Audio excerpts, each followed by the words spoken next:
Hey guys, so today I want to talk about a really easy drill that you can do at home to teach you how to lift properly and prevent future low back pain.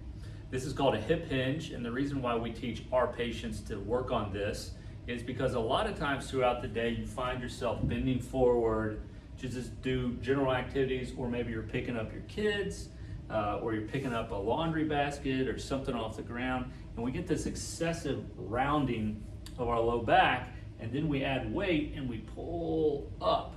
And that's been known to cause injuries to your low back. It can harm the disc in the low back.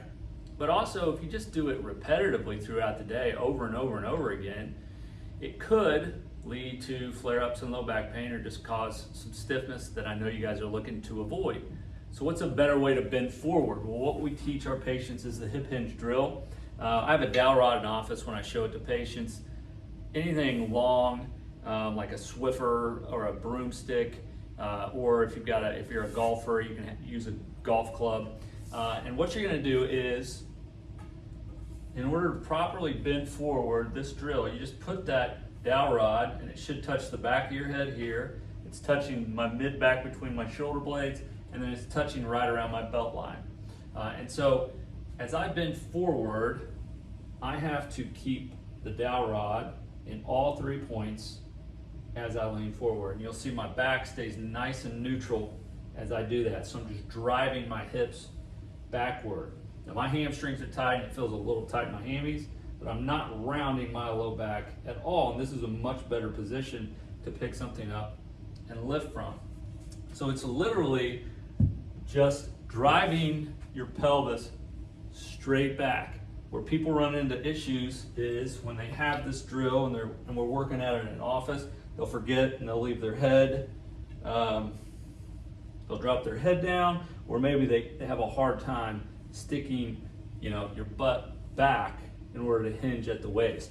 I always give the description of, if we're out in the parking lot and I stand you next to your car and I ask you to close your car door with your butt, you're not gonna just round and do that. If you've really got to close the car door, you do that. That's what we should be doing when we bend over to pick up our kids, to pick up things around the house, if we're working in the lawn or in the yard. Make a note to see what you're doing. If you're rounding constantly here, it could cause problems. I know there's people out there that say, well, we do it all day, you're never going to be perfect. Of course not. But if you're somebody that has low back pain, this is something you need to work on. Proper mechanics of lifting, hip hinge, so just drive the hips back, then lift, and you can safeguard your low back from future injury and just lift things properly without flaring things up throughout the day. So the hip hinge drill with a broomstick or a dowel rod, super easy, all 3 points of contact. Work on what that feels like. Use the car door analogy, popping your hips back before you pick things up throughout the house or throughout the day. And I think this will help some of you guys out and maybe avoid some of those low back flare-ups that get most of us. I'll talk to you soon.